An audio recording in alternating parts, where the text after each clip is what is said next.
This episode of the Nerd Corporation podcast may contain spoilers and explicit language. Listener discretion is advised.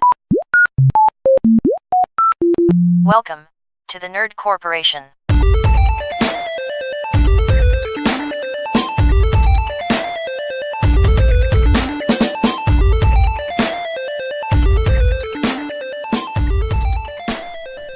What up, everybody? It's Monday. Monday. And you know what that means? Podcast day? It's podcast day. It's podcast day. Welcome to episode 15. Geoff Johns, Jacob, Jinglehiemer, Schmidt. His name's my name, too. No shit. Yeah. Yeah. Whenever I go out. The people always shout. There goes Geoff Johns, Jacob, Jinglehiemer, Schmidt. You know, I only know that song because my sister was a Barney and Friends fucking kid. Oh, really? That's the only... I never sang that song as a child. That was never in my shit. We were relegated to It's a Beautiful Day in the Neighborhood. A beautiful day for a neighbor. The world didn't deserve Fred Rogers. No, it's true. That's a movie that's coming out. Yeah, I am so excited. Tom Hanks playing Mr. Rogers. That'll be amazing. That'll be fun. I enjoy that. Hey, should we do the news? Yeah, let's get into the nerd news. Hero 28 revealed for Overwatch. Overwatch. If you don't know, we play that shit. Yeah. God damn it. And Wrecking Ball. Yeah, also known as Hammond. If you had been following like the hints and drops over the last, I'd say 6 months before they released, who was the last character? I wanted to say Moira or Doomfist, but it wasn't. It was... Brigida. There it was. Yeah, it was Brigida. So around the time Brigida was getting ready to come out, there were talks of like writings and stuff. People had like magnified documents in their films and shit, and like read about this thing, Hammond, who, unlike the gorillas, is running through the walls and they can't seem to find him and shit. And so people speculated for a long time that Hammond would be a chimpanzee because they were already experimenting on gorillas. Okay. You know how Winston. Mm-hmm.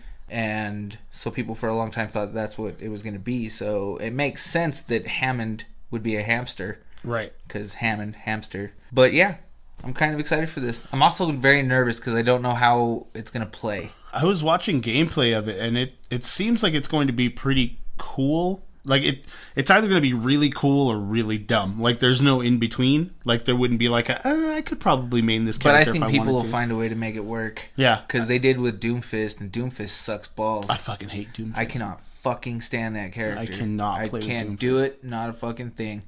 I just cannot time that shit. But yeah, so Hammond's out, or not out, he's on the PTR right now, but hopefully within the next week or two, we'll be fucking rolling around in a wrecking ball and slaying fools. So many Miley Cyrus references are going to come out of there. It's going to be every fucking game, people with their microphones came in like a rescue ball. It's going to get so unfunny so fast. It's already not funny. Yeah, it's not funny now, but I mean, it's just going to be so unfunny so fast. I'm already annoyed with it. I'm already muting every fucking person in there. Everyone. Jesus Christ, it's horrible. What else we got? Squirtle Squad coming to Pokemon Go. Squirtle! If you don't remember, that was a cool little Squirtle gang from Pokemon, the animated series. Mm-hmm. It was in like the first season too, because it was still like really early, choppy Squirtle animation. Yep. But if you don't know about Squirtle, go check out episode 3. No, 3? 6. 6. 6? 6. Poke Nerds. Poke Nerds. We choose you. Shameless self-promotion. Anyway, yeah, so developer Niantic revealed on Twitter, players will soon get the chance to encounter and capture a sunglasses-wearing Squirtle. He will be available from field research during the upcoming Community Day, which takes place on July 8th from 11 to 2. It'll be around 2 to 5 on Eastern and 10 to 1 in whatever, BST. What is that? That's probably like the East Coast. No. I'll bet you they meant like Japan time? Maybe. Or like Pacific, but then somebody hit a B instead of a P. Well, Pacific time is on that one. Oh, yeah. Son of a bitch. We're just arguing. Don't. Yeah, don't pay any attention to us. We're just over here doing things. But what they didn't state is whether or not they would be wearing like the different sunglasses. How like the lower members of the squad had the round sunglasses, like the linen sunglasses. Yeah, and the big ones had the big angular. Yeah, like the big boss sunglasses. Yep. So it'll be interesting to see which ones, or if they just like superimpose fucking a pair of aviators on a Squirtle. Either way, I'm getting one. Let's do that shit. Damn it. Marvel Comics and Dark Horse artist Bong Tai-Dazo died earlier this week. He died at 56. And reports of the Filipino artist's death started circulating throughout the comic book community on social media before being confirmed by Marvel Comics' Twitter account. It reads, Marvel is deeply saddened by the loss of Tai Bong Dazo, artist of Deadpool and more great comics. Our heartfelt condolences go out to his family, friends, and fans around the world. Dazo contributed art to many popular Marvel comics over the last 30 years, including memorable stints on Deadpool and Star Wars Knights of the Old Republic. He most recently contributed art to 451 comics such as Bad Moon Rising and Darby Pop's Sidekick. The artist is perhaps best known for his tenured stint with Marvel Comics, including a significant contribution to various Deadpool series. He collaborated with Victor Geisler on the series Deadpool Merc with a Mouth, and also drew a few issues of Daniel Way's long run on the main series. Sad day. Yeah, anytime a good comic book artist dies, especially when it's a Deadpool comic book artist. Yeah, I'm sure that hits more home for you. I'm devastated and need to go drink for Bong. Yeah. Because, I mean, with a name like Bong, Jesus. Smoke some bong for bong. Smoke the bong for Bong. Anyway, speaking of comics, Batman and Catwoman are getting married this week. Huh? Or are they? Bum, bum, bum. Dozens of comic books to choose from. Let us show you which are the best coming out this week. We're going to take a look at a small list spotlighting our favorite comics that we know are money well spent, and new books that look cool and are backed by some top tier talent. We've got Batman number 50 with writer Tim King, various artists, because there's I believe a big issue, like an extra large issue with extra covers. Wedding bells are ringing throughout Gotham City this week as we finally reach the wedding of Batman and Catwoman. Batman has forever pledged himself to protecting his city, but this story seeks to find out if he can truly move beyond that and instead pledge himself to the one woman he truly loves. As nice as that sounds, this is a comic book wedding, so naturally we're expecting things to go horribly, horribly wrong. Note that this is an extra-sized issue featuring massive lineup of different Batman artists from David Finch, Joel Jones, Mitch Gerads, Raphael Albuquerque, Neil Adams, Andy Kubert, Becky Cloonan, Ty Templeton, Jose Luis Garcia Lopez, Frank Miller, Lee Barmejo, and Mikel Janine. Leave the Mexican to have 50 names. Dude, Jose Luis Garcia Lopez. Miranda Veracruz de la Joya Cardenal. Dude, I'm telling you, he's living the stereotype. He's probably eating tacos right now. He probably is. Catwoman number 1. Writer-artist Joel Jones from DC Comics. And spinning out of the events of Batman number 50 is a brand new Catwoman series by none other than Joelle Jones, who Dark Horse readers will know from her Smashing Lady Killer series, and DC fans will recognize as the artist of Supergirl, Being Super, and a select few other issues of Tom King's Batman run. While we don't know what will happen in the wedding, we do know what Selena Kyle will have her hands busy in this series, dealing with a Catwoman copycat, a debacle with a GCPD, and an original villain making trouble in Gotham. Whatever you do, you'll want to read Batman number 50 first before diving into Catwoman 1, just like Selena recommends on the cover. Bam! Catwoman number 1. Moving from the distinguished competition to Marvel, Captain America number 1, appropriately coming out this week with it being the 4th of July and everything. America! Go check out episode 14. Truth, Justice, America.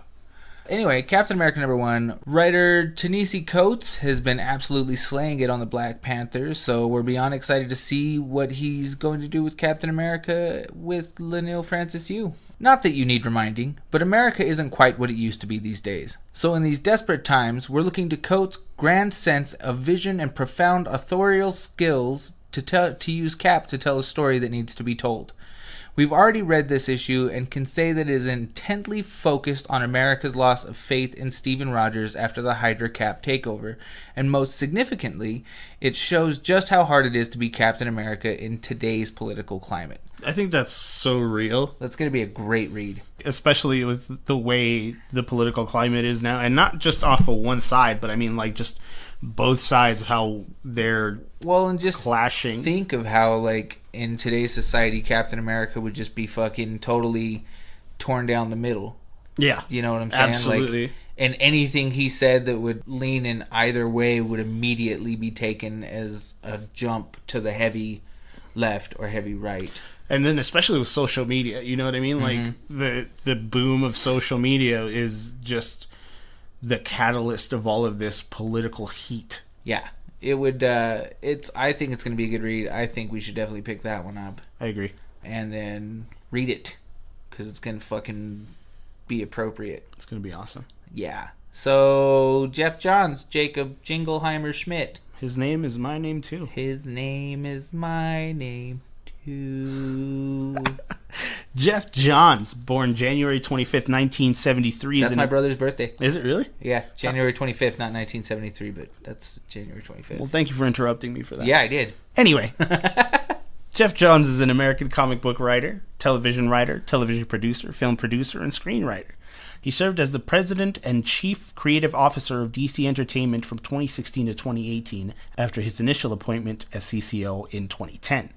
Some of his most notable work has used the DC Comics characters Green Lantern, Aquaman, Flash, and Superman. He's currently being written by Brian Michael Bendis. Yes. Yeah.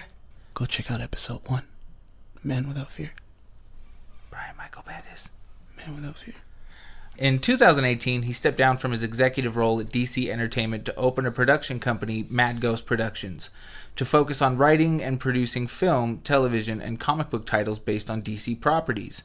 Some of his work in television includes the series Blade, Smallville, Arrow, and The Flash. He was co-producer on the film Green Lantern. Suck! And producer on Justice League 2017.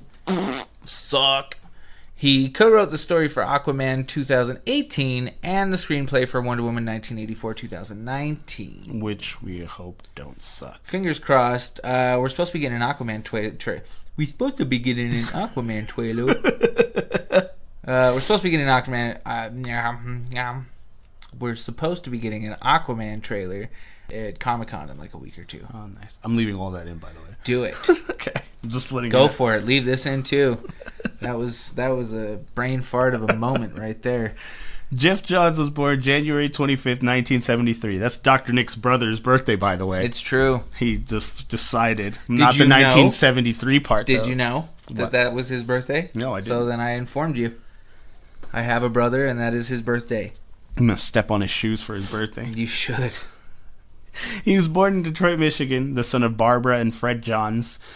He is of half Lebanese ancestry and grew up in the suburbs of Grosse Pointe and Clarkston. He grew up in the burbs, yo. Yeah, he did. As a child, Johns and his brother first discovered comics through an old box of comics they found in their grandmother's attic, which included copies of The Flash, Superman, Green Lantern, and Batman from the 1960s and 70s. Johns began to patronize a comic shop in Traverse City, recalling that the first new comics he bought were Crisis on Infinite Earths 3 or 4 and The Flash numbered 348 or 349, as the latter was his favorite character. As Johns continued collecting comics, he gravitated toward DC Comics and later Vertigo and Drew Comics. After graduating from Clarkston High School in 1991, he studied media arts, screenwriting, film production, and film theory at Michigan State University. He graduated from Michigan State in 1995 and then moved to Los Angeles, California. Because that's where you go to be famous. The city of dreams. Yeah, that's not where you went to be famous. You came to Logan to be famous. I came to Logan to be famous. You did it ass backwards. I really did. I just realized that. I suck. In Los Angeles, Johns called the office of director Richard Donner looking for an internship, and while Johns was being transferred to various people, Donner picked up the phone by accident, leading to a conversation and the internship. Johns started off copying scripts, and after about 2 months, was hired as production assistant for Donner, whom Johns regards as his mentor. Isn't that cool? That's way cool. I didn't know that shit. Just by accident. I was like, oh man, we just need to do that. Let's just randomly call Donald Trump and tell him we need a job constantly. Yeah. Just be like, come on, man. Just one. Just give me something. Give me Secretary of Defense. I can do it. I don't give a shit. Everybody's retiring anyway. I'll be the new SCOTUS. Quote unquote. retiring. Yeah. Let's do that shit. While working on production of Donner's 1997 film Conspiracy Theory, Johns visited New York City, where he met DC Comics personnel such as Eddie Berganza, reigniting his childhood interest in comics. Berganza invited Johns to tour the DC Comics offices and offered Johns the opportunity to suggest ideas, which led to Johns pitching Stars and Stripe, a series based on the Star-Spangled Kid and her stepfather, to editor Chuck Kim a year later. Johns expected to write comics on the side until he met David Goyer and James Robinson, who were working on JSA. After looking at Stars and Stripe, Robinson offered Johns co-writing duties on JSA in 2000, and Johns credits both him and Mike Carlin with shepherding him into the comics industry. That same year, Johns became the regular writer on the Flash ongoing series with issue 164. Johns' work on the Flash represents one example of his modeling in various elements in his stories after aspects of his birth town, explaining, "When I wrote the Flash, I turned Keystone City into Detroit, made it a car town. I make a lot of my characters from Detroit. I think self-made blue-collar heroes represent Detroit. Wally West Flash was like that. I took the inspiration of the city and the people there and used it in the books." Johns' Flash run concluded with issue 225. That's cool that he ended up getting what he wanted. You know what I mean? Like, he was like, oh, the Flash is my favorite, and you get to write for Flash. I think it shows, too, in his writing and what he did with... Because he's the one that brought Barry Allen back. Yeah. In Rebirth. And so I think the fact that he loved the character so much that he was like, no, I'm bringing Barry Allen back. Because that fool had been dead for like 20-some-odd years. Yeah.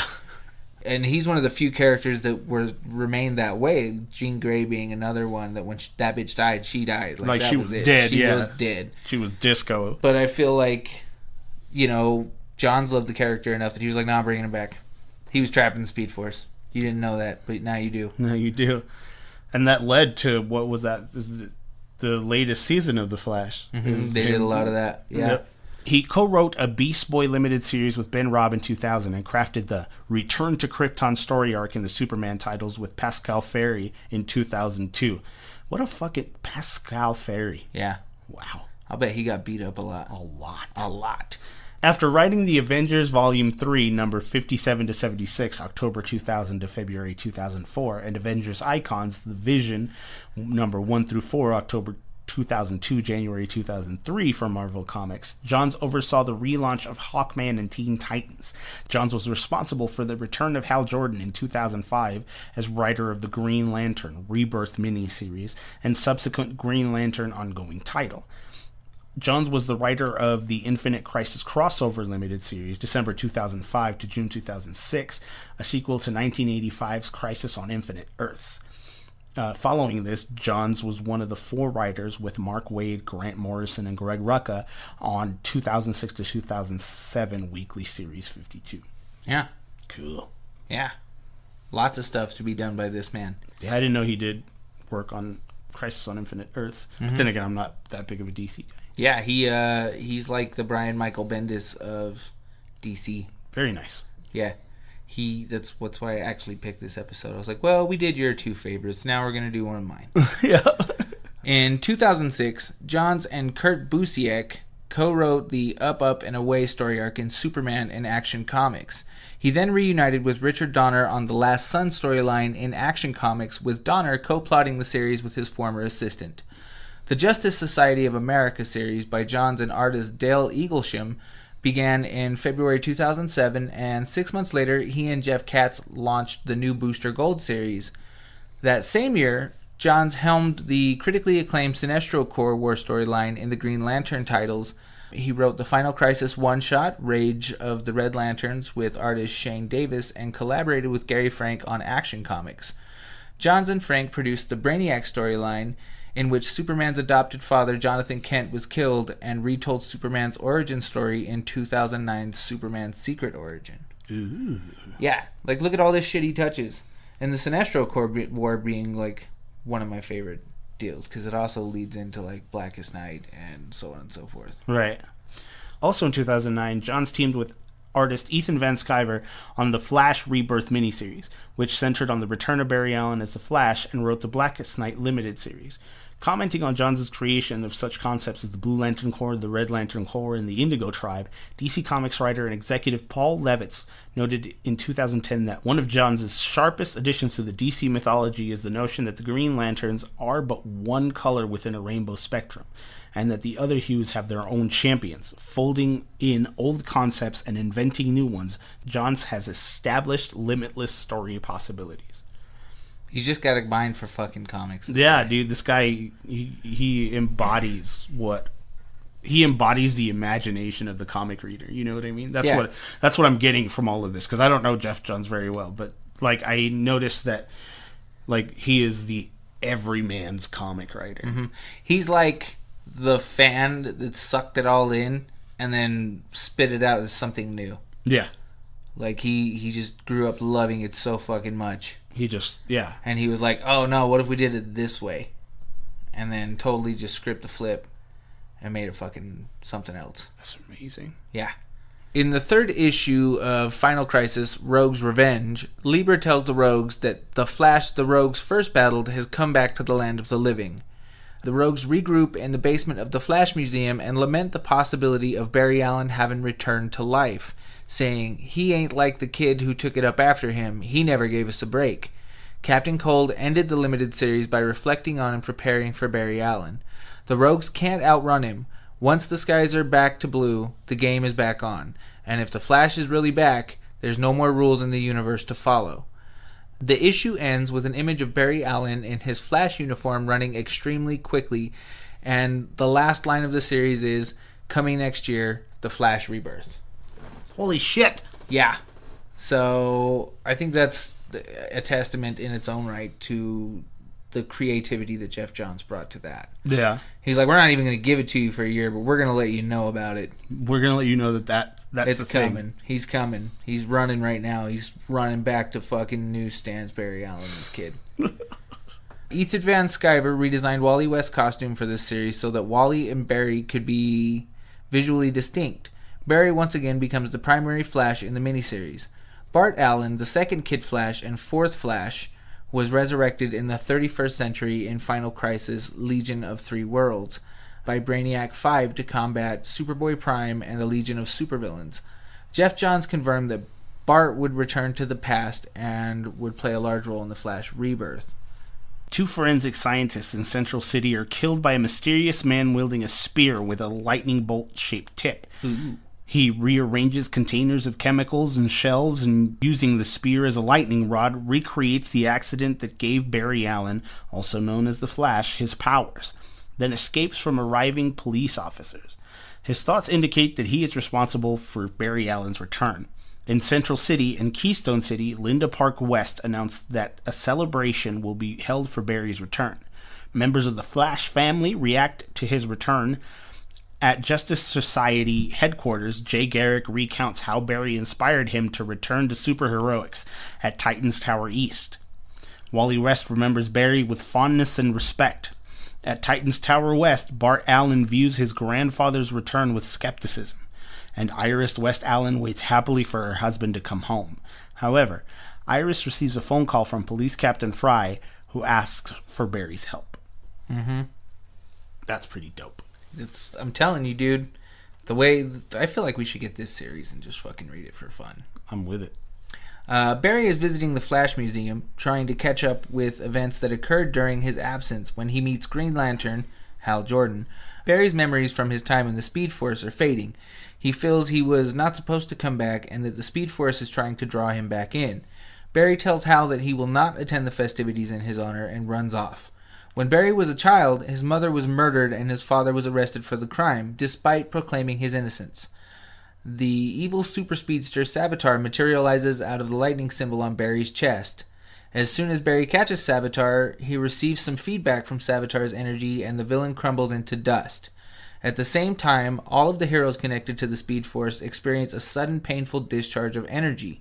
Jordan quarantines Savitar's remains upon arrival, and Barry hurries home to talk to Wally about the deceased villain. Barry sees a police car outside Wally and Iris' house and remembers the day they first met. The same day he gains his powers, after the trial of Sam Scudder. In a flashback, it is revealed that even after the death of his father in prison, Barry continued investigating his mother's murder and hoped to prove his father's innocence. Barry arrives and meets Captain Fry. Thanks to Wonder Woman and her government connections, the public believes that Barry has been in witness protection during the years he was missing. Barry receives a phone call from Wally and learns of the speed seizures that the other super speedsters have experienced. So something's wrong with Barry. Because he did some shit in the Speed Force, and now he's back. And now everybody's getting fucked up. Mm-hmm. Barry and Wally investigate a mysterious lightning storm in Fallville, Iowa, and discover the remains of the Black Flash. The pair are attacked by Lady Flash, but she disintegrates in the same fashion as Savitar as Barry touches her. Barry's costume begins to transform into that of the Black Flash. At the Justice Society's headquarters, Jessie Chambers is contemplating a statue of her parents, Johnny Quick and Liberty Bell. Her husband, Rick Tyler, confronts her. An explosion occurs in front of them, and an image of Johnny Quick materializes, begs Barry Allen not to hurt Jessie, then vanishes. In Fallville, the Justice League, the Justice Society, and other heroes have built a containment chamber for Barry, whose personal energy field has become tainted with the black aura that burns through the speed energy. The heroes plan to disconnect Barry from the Speed Force to save his life. Iris acts as Barry's lightning rod to prevent him from being reabsorbed into the Speed Force. However, after remembering their first date, Barry's energy field overloads and destroys the chamber. Green Lantern creates a new chamber with his ring and carries Barry away from the other Flashes. Barry breaks out, achieves a safe distance from the other speedsters, and begins to run. He plans to run back into the Speed Force to spare his friends and family, despite Superman's attempt to stop him. Barry achieves the speed he needs to escape the material plane. Mm-hmm. Sacrifice. Bro. Real hero shit. That's the one thing that Barry Allen has always been about. Some real hero shit. Mm-hmm. That's how he died in fucking Crisis on Infinite Earths. Yep. Just saying, man. As Barry re-enters the Speed Force, he sees past events of his life in reverse, but begins to lose his memories and his individuality. With help from a mysterious voice, Barry regains his memories and fully enters the Speed Force. Barry discovers Max Mercury and Johnny Quick, who are imprisoned in the Speed Force. Johnny grabs Barry's wrist and pleads with him not to let the Force hurt Jessie. Barry's energy kills Johnny before he and Max are pulled into a red area of the Speed Force. Max tells Barry that he is not responsible for the deaths of the speedsters. The true villain reveals himself. Professor Eobard Zoom Thawne, the Reverse Flash, boasts that he has shifted Barry into reverse. Yeah. So of course it's gonna be Zoom. Fucking Thawne. Bitch ass pendejo. Fucking Thawne, bro. FTP. FTP. Fuck that puto. Fuck that puto. When Barry questions Zoom's return, the villain says that he will be resurrected in a near-future event as Zoom's corpse is still buried in the present. As Zoom beats Barry and Max, he reveals that the red energy field is a negative speed force created by Thawne's kinetic energy and is poisoning the normal speed force. Zoom reveals his plan. After Barry briefly returned to aid Kid Flash against Superboy Prime during the Infinite Crisis, Zoom sent a subliminal pulse into the Speed Force to draw back the remains of Barry's self-awareness, which led to Barry's reappearance during the final crisis. Zoom then transformed himself into a new kind of speedster, the mysterious murderer seen at the beginning of the story, and created his negative Speed Force to contaminate Barry and other heroic speedsters. Zoom fades away. In Fallville, Wally decides to enter the Speed Force to retrieve his uncle. At the West's home, Iris wants to help save Barry. After an argument with her brother Jay, she runs downstairs and encounters the reappearing Zoom. At the Justice Society's headquarters, Our Man is tending to Jessie, who has been repeating her father's speed formula. As Wally ventures deeper into the Speed Force, Max tells Barry that it was Alan who created the speedster's source of power. Barry unknowingly created the Speed Force using kinetic energy throughout his career. Zoom seizes Jay and Iris and begins to mainline the pair's distorted connections to the Speed Force. Linda calls for help, and Jay Garrick and Bart Allen attack him, but Zoom overpowers them. In the Speed Force, Wally reaches Barry and Max. Max is unconvinced that he can escape due to his lack of a lightning rod. Barry convinces Max that he is like family to them, and the three begin to escape. Such plots and twists. Such plots and twists. Such plots and twists. Plots and twists and plots and twists and plots and twists. If you want to know the rest, you're just going to have to read. So, Blackest Night is another... That's Rebrth leads into that, essentially. So, like, when Thawne is talking about how his body will soon be resurrected and so on and so forth, that's this. Oh. This whole deal. Okay. Because Blackest Night, Black Hand, brings back dead fucking heroes. And it kind of... It's funny because at the time, Batman was thought to be dead, in air quotes. But Batman don't die. Batman don't die. Duh. The storyline was first mentioned at the conclusion of the Sinestro Corps War in Green Lantern Volume 4, number 25. As the war between the Green Lantern and Sinestro Corps reaches its climax, the 4 Green Lanterns of Earth, Hal Jordan, Guy Gardner, John Stewart, and Kyle Rayner, are told by the Guardians Ganthet and Sade of the Blackest Night prophecy. According to the prophecy, the 2 existing corps would be joined by 5 new ones, each driven by a specific emotion and empowered by a specific color of the emotional spectrum, leading to the War of Light that would subsequently destroy the universe. John says the prophecy has its origins in the story Tigers by Alan Moore, which touches on the rising of the Guardians' enemies, the weapons of Quard, ranks the sentient city, and the children of the White Lobe, the destruction of the Green Lanterns, and shows Hal Jordan, Sinestro, and Mogo dying. Both Geoff Johns and Ethan Van Sciver said the Blackest Night is the 3rd part of the Green Lantern event. Dope. Yeah. Both Geoff Johns and Ethan Van Sciver said the Blackest Night is the 3rd part of the Green Lantern event trilogy that began with Rebrth and continued with Sinestro Corps. In a December 2007 interview with IGN, John stated that the monthly Green Lantern book plotted up until issue 55. More details of the event were revealed in DC Universe number 0, which depicted Black Hand discovering the Black Power Battery on the planet of Ryut. That's badass. Yeah.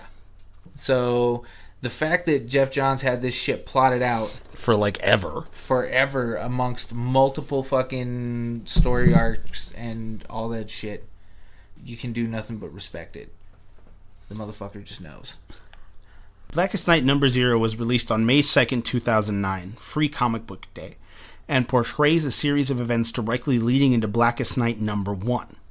The standalone self-titled miniseries consists of Blackest Night number 0 and 8 monthly issues. Tie-ins include issues of Green Lantern and Green Lantern Corps starting with issues number 43 and 38 respectively, and 9 3-issue limited series. Blackest Night Tales of the Corps, Blackest Night Superman, Blackest Night Batman, Blackest Night Titans, Blackest Night Wonder Woman, Blackest Night Flash, and Blackest Night JSA. Ethan Van Sciver had planned to work on the opening book, but because of his work on the Flash Rebrth miniseries, he was not able to complete both effectively. Van Sciver and Ivan Reis created many of the designs for this storyline. Yeah, it's actually one of my absolute favorite storylines in comic books. Well, I was actually just considering, as we were talking about this, like maybe I should just buy the hardback of that, because I would like it. Sounds like something just to throw on the bookshelf. And just be like, you see that? That's like the greatest Green Lantern story of all fucking time. So, quick rundown. Green Lanterns Ash and Sarek find the Black Central Power Battery at a reportedly classified location within Sector 666. After touching the battery, Sarek reports that their presence has awoken something. The 2 are killed when 2 monstrous hands emerge from below them as the power battery calls flesh. In Green Lantern Corps, a field of asteroids in an unknown region of space is depicted with the colors of the spectrum in the background. The asteroids, which are apparently the remains of the planet Xanshi, are shattered, and a large quantity of black power rings move through them. So, as kind of a dark foreboding, there's like, bam, bitch, black rings going out there, destroying planets. In Gotham City, Black Hand removes Bruce Wayne's skull from his grave and carries it with him, and a Black Lantern power battery begins to charge. The Guardians of Oa observe the War of Light and realize that Ganthet and Sade are correct, but are kept from intervening by Scar, who swiftly kills one and imprisons the rest. Thousands of black rings assault the Corps' crypt, creating a Black Lantern Corps. Hal Jordan and the newly revived Flash investigate Bruce Wayne's grave and are attacked by Black Lantern Martian Manhunter. On Oa, the Green Lanterns are met by all of the resurrected Lanterns, now reborn as Black Lanterns. Hawkgirl and Hawkman are killed by Black Lanterns, Elongated Man and Sue Dibney, and join the growing Black Lantern Corps. So everybody's becoming zombies with fucking extremely altered, augmented fucking powers because now they have Black fucking Lantern power rings. I love that. Nothing escapes zombies. Dude, nothing. And this is like, these are like cosmic zombies. Yeah, nothing escapes a zombie apocalypse, dude. A zombie apocalypse gets written into everything. I think this is a really good zombie apocalypse too at that.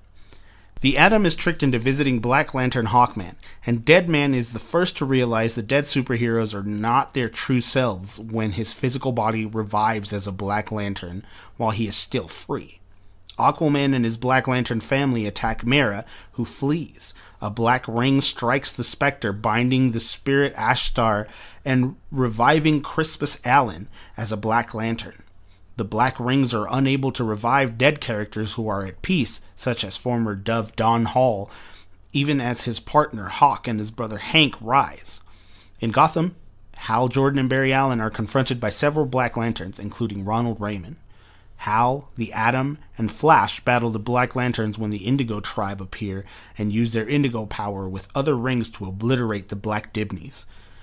Mera finds the new and still human Firestorm and Gehenna, who merge to create a new Firestorm. Indigo says that the Lantern Corps must unite to defeat the Black One. The Indigo Tribe depart with Hal and leave the other heroes to fight the invading Black Lanterns. Black Lantern Firestorm separates Gehenna and Jason, kills Gehenna, and absorbs Jason's consciousness. Black Rings revive the villains whose remains have been in storage in the Hall of Justice.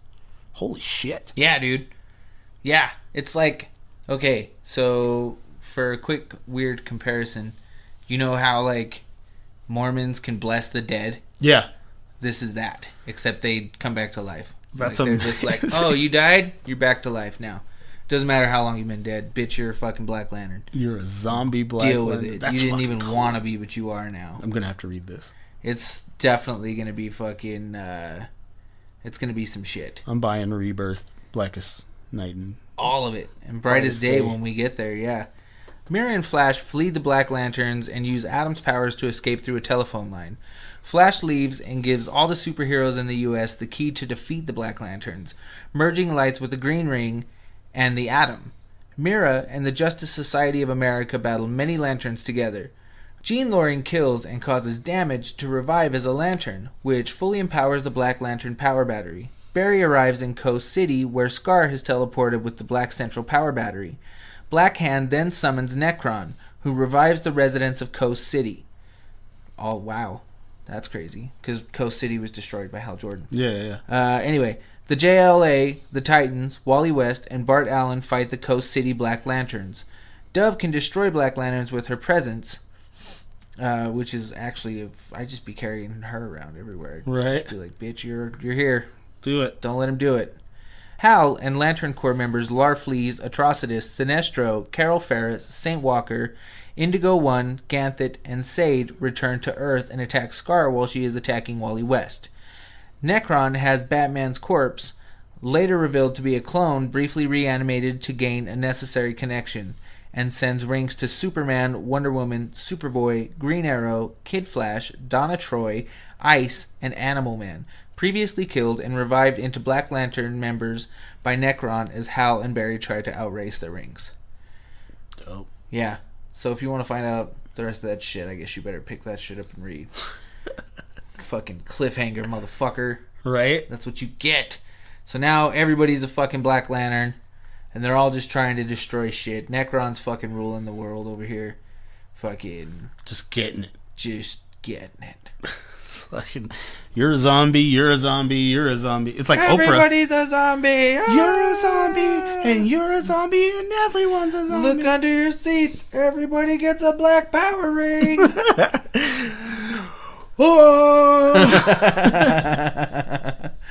Oh, shit. So we're going to finish up with The Brightest Day.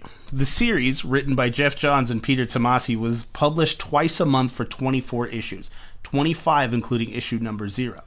Alternating with Justice League Generation Lost, written by Keith Giffen and Judd Winnick, Johns has discussed the general theme. Brightest Day is about second chances, I think it's obvious from day one that there are major plans for the heroes and villains from Aquaman to take center stage in the DC universe. Among many others, post Blackest Night, Brightest Day is not a banner or a vague catch-all direction for the DC universe. It is a story. Nor is Brightest Day a sign that the DC universe is going to be all about light and brighty superheroes. Some second chances work out, some don't. Brightest Day also crossed over into the Green Lantern series, the Green Lantern Corps, Justice League of America, the Titans, and the Flash. And it was later announced that Gail Simone would return to a new volume of the Birds of Prey comic book, which will also be under the same banner. Other tie-ins include the first issues of a relaunched Green Arrow and the Justice Society of America. Jeff Lemire, who wrote the one-shot Brightest Day Atom with artist Mahmoud Asrar, which acted as a springboard for an Atom story to co-feature in Adventure Comics with the same creative team. The Green Lantern series featured more of the characters Atrocitus, Larfleeze, Saint Walker, and Indigo One in a story arc titled New Guardians. At Emerald City Comic Con 2010, Johns also stated that Firestorm would be a main character in Brightest Day. The first issue, issue 0, was penciled by Fernando Pasarin. Fernando. There was something in the air that night. The stars were bright. Fernando. David Finch, a newly DC exclusive artist, illustrated the covers for the entire series.